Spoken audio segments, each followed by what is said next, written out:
ಮಹಿಳಾ ಉನ್ನತ ಶಿಕ್ಷಣದ ಬಲವರ್ಧನೆಗಾಗಿ 31 ಮಹಿಳಾ ಕಾಲೇಜುಗಳನ್ನು ಇಂದಿನ ವರ್ಷದಲ್ಲಿ ಉನ್ನತೀಕರಿಸಲು ಕ್ರಮ ಕೈಗೊಂಡಿದ್ದು, ಉಳಿದ 26 ಕಾಲೇಜುಗಳ ಮೂಲಸೌಕರ್ಯಗಳನ್ನು ಅಭಿವೃದ್ಧಿಪಡಿಸಲು 26 ಕೋಟಿ ರೂಪಾಯಿ ಒದಗಿಸಲಾಗುವುದು. ಸರ್ಕಾರಿ ಪ್ರಥಮ ದರ್ಜೆ ಕಾಲೇಜುಗಳು, ಇಂಜಿನಿಯರಿಂಗ್ ಕಾಲೇಜುಗಳು ಮತ್ತು ಪಾಲಿಟೆಕ್ನಿಕ್ಗಳಲ್ಲಿ ಖಾಲಿ ಇರುವ 2,000 ಬೋಧಕ ಹುದ್ದೆಗಳನ್ನು ಭರ್ತಿ ಮಾಡಲು ಕ್ರಮ ವಹಿಸಲಾಗುವುದು. ರಾಜ್ಯದ ಸರ್ಕಾರಿ ಇಂಜಿನಿಯರಿಂಗ್ ಕಾಲೇಜ್, ಪಾಲಿಟೆಕ್ನಿಕ್ ಸಂಸ್ಥೆಗಳು ಹಾಗೂ ಪದವಿ ಕಾಲೇಜುಗಳಿಗೆ ಒಟ್ಟಾರೆ 275 ಕೋಟಿ ರು ವೆಚ್ಚದಲ್ಲಿ ಅಗತ್ಯ ಮೂಲಸೌಕರ್ಯಗಳನ್ನು ಕಲ್ಪಿಸಲಾಗುವುದು. ಹೊಸದಾಗಿ ಪ್ರಾರಂಭಿಸಲಾದ ಪಾಲಿಟೆಕ್ನಿಕ್ ಮತ್ತು ಇಂಜಿನಿಯರಿಂಗ್ ಕಾಲೇಜುಗಳಿಗೆ 10 ಕೋಟಿ ರು ವೆಚ್ಚದಲ್ಲಿ ಪೀಠೋಪಕರಣಗಳು, ಉಪಕರಣಗಳು, ಕಂಪ್ಯೂಟರ್ಗಳು ಹಾಗೂ ಪುಸ್ತಕಗಳನ್ನು ಒದಗಿಸಲಾಗುವುದು. ರಾಜ್ಯದ ಸರ್ಕಾರಿ ಪದವಿ ಪೂರ್ವ ಕಾಲೇಜುಗಳಲ್ಲಿ ವ್ಯಾಸಂಗ ಮಾಡುವ ವಿದ್ಯಾರ್ಥಿನಿಯರಿಗೆ ಇಂಗ್ಲೆಂಡ್ ದೇಶದ ಪ್ರತಿಷ್ಠಿತ ವಿಶ್ವವಿದ್ಯಾಲಯಗಳಲ್ಲಿ ಚೇವನಿಂಗ್ ಕರ್ನಾಟಕ ಮಾಸ್ಟರ್ಸ್ ಫೆಲೋಶಿಪ್ ನೆರವಿನೊಂದಿಗೆ 1 ವರ್ಷದ ಸ್ನಾತಕೋತ್ತರ ಪದವಿ ಪಡೆಯುವ ಯೋಜನೆ ರೂಪಿಸಲಾಗಿದೆ. ರಾಜ್ಯದ 16 ಸರ್ಕಾರಿ ಇಂಜಿನಿಯರಿಂಗ್ ಕಾಲೇಜುಗಳಲ್ಲಿ ವ್ಯಾಸಂಗ ಮಾಡುತ್ತಿರುವ ವಿದ್ಯಾರ್ಥಿಗಳಿಗೆ ಪ್ರಾಯೋಗಿಕ ಜ್ಞಾನದಿಂದ ಉದ್ಯೋಗಾರ್ಹತೆಯನ್ನು ಹೆಚ್ಚಿಸಲು ವೃತ್ತಿಪರ ವಿಷಯ ತಜ್ಞರನ್ನು ಪ್ರೊಫೆಸರ್ ಪ್ರಾಕ್ಟೀಸ್ ರನ್ನಾಗಿ ನೇಮಿಸಲು ಉದ್ದೇಶಿಸಲಾಗಿದೆ. ಉನ್ನತ ಶಿಕ್ಷಣ ಸಮಗ್ರ ನಿರ್ವಹಣೆಗಾಗಿ ಜಾರಿ ಮಾಡಿರುವ UUCMS ತಂತ್ರಾಂಶವನ್ನು ಇನ್ನೂ ಪರಿಣಾಮಕಾರಿಯಾಗಿ ಅನುಷ್ಠಾನಗೊಳಿಸಲು ಒಟ್ಟಾರೆ 30 ಕೋಟಿ ರು ವೆಚ್ಚದಲ್ಲಿ ಉನ್ನತೀಕರಿಸಲಾಗುವುದು. ಚಿಕ್ಕಬಳ್ಳಾಪುರ ಜಿಲ್ಲೆಯ ಚಿಂತಾಮಣಿ ತಾಲೂಕಿನಲ್ಲಿ ವಿಶ್ವೇಶ್ವರಯ್ಯ ತಾಂತ್ರಿಕ ವಿಶ್ವವಿದ್ಯಾಲಯದ ಘಟಕ ಕಾಲೇಜನ್ನು 150 ಕೋಟಿ ರು ವೆಚ್ಚದಲ್ಲಿ ಸ್ಥಾಪಿಸಲಾಗುವುದು. ಅಜೀಂ ಪ್ರೇಮ್ಜಿ ಫೌಂಡೇಶನ್ ರವರ ಸಹಯೋಗದೊಂದಿಗೆ ಕಾಲೇಜು ಶಿಕ್ಷಣ ಇಲಾಖೆ ಎಲ್ಲ ಬೋಧಕರಿಗೆ ಬೋಧನೆ ಮತ್ತು ಕಲಿಕೆಯನ್ನು ಉತ್ತಮಪಡಿಸಲು ಮುಂದಿನ 3 ವರ್ಷದೊಳಗೆ ಪುನರ್ ಮನನ ತರಬೇತಿ ನೀಡಲಾಗುವುದು. ಸರ್ಕಾರಿ ಶಿಕ್ಷಣ ಸಂಸ್ಥೆಗಳಲ್ಲಿ ಓದುತ್ತಿರುವ ವಿದ್ಯಾರ್ಥಿಗಳಿಗೆ ಮಾರುಕಟ್ಟೆ ಆಧಾರಿತ ಕೌಶಲ್ಯ ತರಬೇತಿಗಳನ್ನು ಒದಗಿಸಿ ಉದ್ಯೋಗಕ್ಕೆ ಸಜ್ಜುಗೊಳಿಸಲು ಕೈಗಾರಿಕೆಗಳ ಸಹಭಾಗಿತ್ವದಲ್ಲಿ ಇಂಟರ್ನ್ಶಿಪ್ ಪ್ರೋಗ್ರಾಂ ಹಾಗೂ ವಿಶೇಷ ಕಾರ್ಪೊರೇಟ್ ತರಬೇತಿ ಯೋಜನೆಗಳನ್ನು ರೂಪಿಸಲಾಗುವುದು.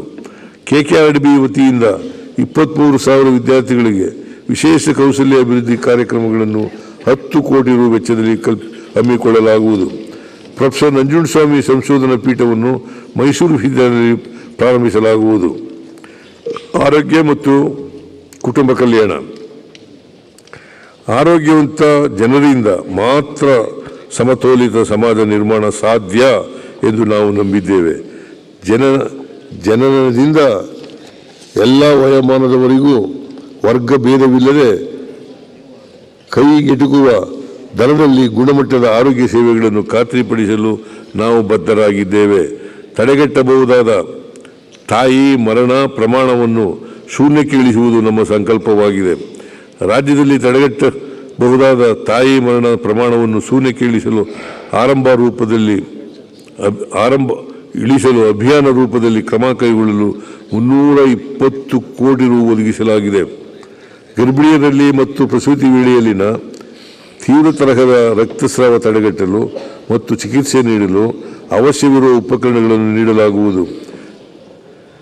ನವೀನ ಡಿಜಿಟಲ್ ತಂತ್ರಜ್ಞಾನದ ಮೂಲಕ ಹೆರಿಗೆ ಸೇವೆಗಳನ್ನು ಬಲಪಡಿಸಲಾಗುವುದು.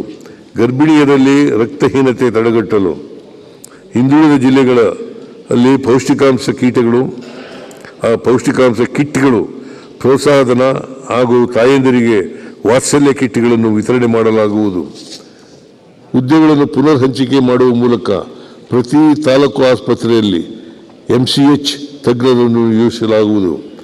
ರಾಜ್ಯದಲ್ಲಿ ಸಂಭವಿಸುವ ತಾಯಿ ಮರಣವನ್ನು ರಾಜ್ಯ ತಾಂತ್ರಿಕ ತಜ್ಞರ ಸಮಿತಿಯಿಂದ ಆಡಿಟ್ ಮಾಡಿಸಿ ಶಿಫಾರಸುಗಳನ್ನು ರಾಜ್ಯ ಅಧಿಕಾರಯುಕ್ತ ಸಮಿತಿ ಮುಂದೆ ಮಂಡಿಸಲಾಗುವುದು. ಸಮಿತಿಯ ನಿರ್ದೇಶನದಂತೆ ತಾಯಿ ಮರಣ ತಡೆಗಟ್ಟುವ ನಿಟ್ಟಿನಲ್ಲಿ ಯೋಜನೆಗಳನ್ನು ರೂಪಿಸಲಾಗುವುದು.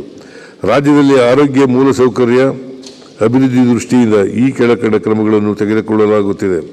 ರಾಜ್ಯದಲ್ಲಿ 50 ಹಾಸಿಗೆ ಸಾಮರ್ಥ್ಯದ 14 ಕ್ರಿಟಿಕಲ್ ಕೇರ್ ಬ್ಲಾಕ್ಗಳು ಹಾಗೂ ಬೆಂಗಳೂರು ನಗರದಲ್ಲಿ 100 ಹಾಸಿಗೆ ಸಾಮರ್ಥ್ಯದ 1 ಕ್ರಿಟಿಕಲ್ ಕೇರ್ ಬ್ಲಾಕ್ ಕಟ್ಟಡವನ್ನು ನಿರ್ಮಾಣ ಮಾಡಲಾಗಿದೆ.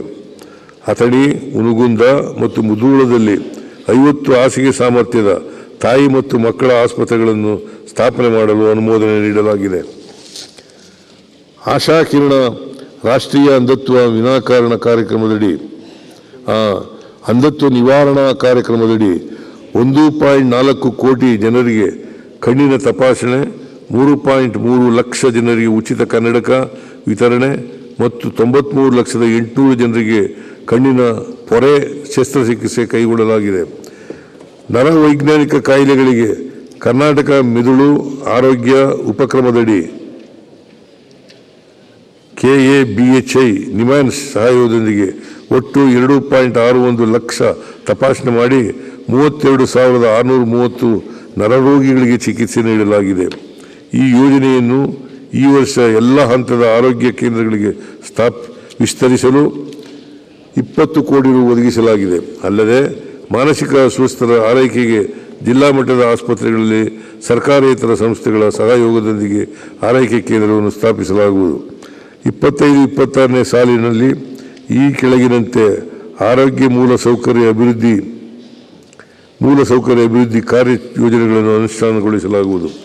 ಬೆಂಗಳೂರು ಉತ್ತರ ತಾಲೂಕಿನ ವ್ಯಾಪ್ತಿಯಲ್ಲಿ 200 ಹಾಸಿಗೆಯ ಅತ್ಯಾಧುನಿಕ ಮತ್ತು ಸುಸಜ್ಜಿತ ಆಸ್ಪತ್ರೆಯನ್ನು 150 ಕೋಟಿ ರು ವೆಚ್ಚದಲ್ಲಿ ನಿರ್ಮಿಸಲಾಗುವುದು.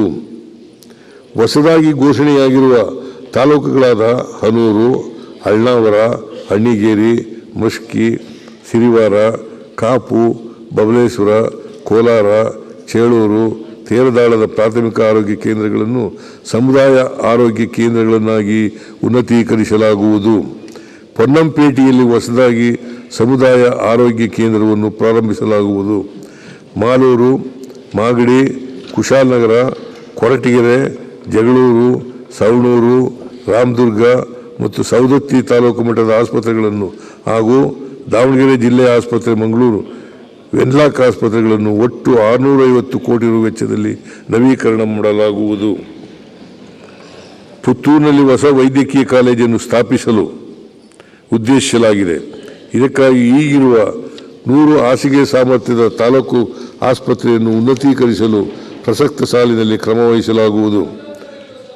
ಚಿತ್ರದುರ್ಗ ಜಿಲ್ಲೆಯ ಮೊಳಕಾಲ್ಮೂರಿನಲ್ಲಿ 200 ಹಾಸಿಗೆ ಹಾಗೂ ಕೊಡಗು ಜಿಲ್ಲೆಯಲ್ಲಿ ವೀರಾಜಪೇಟೆಯಲ್ಲಿ 400 ಹಾಸಿಗೆ ಸಾಮರ್ಥ್ಯದ ಆಸ್ಪತ್ರೆಗಳನ್ನು ಸ್ಥಾಪಿಸಲಾಗುವುದು. ಮೈಸೂರು ಜಿಲ್ಲೆಯ ತಗಡೂರು ಸಮುದಾಯ ಆರೋಗ್ಯ ಕೇಂದ್ರವನ್ನು 100 ಹಾಸಿಗೆ ಆಸ್ಪತ್ರೆಯನ್ನಾಗಿ ಮೇಲ್ದರ್ಜೆಗೇರಿಸಲಾಗುವುದು. ಹೆಚ್ಚಿನ ದುರಸ್ತಿ ಅಗತ್ಯವಿರುವ ಜಿಲ್ಲಾ ಆಸ್ಪತ್ರೆ ಮತ್ತು ತಾಲೂಕು ಆಸ್ಪತ್ರೆಗಳನ್ನು 183 ಕೋಟಿ ರು ವೆಚ್ಚದಲ್ಲಿ ಹಂತ ಹಂತವಾಗಿ ದುರಸ್ತಿಗೊಳಿಸಲಾಗುವುದು.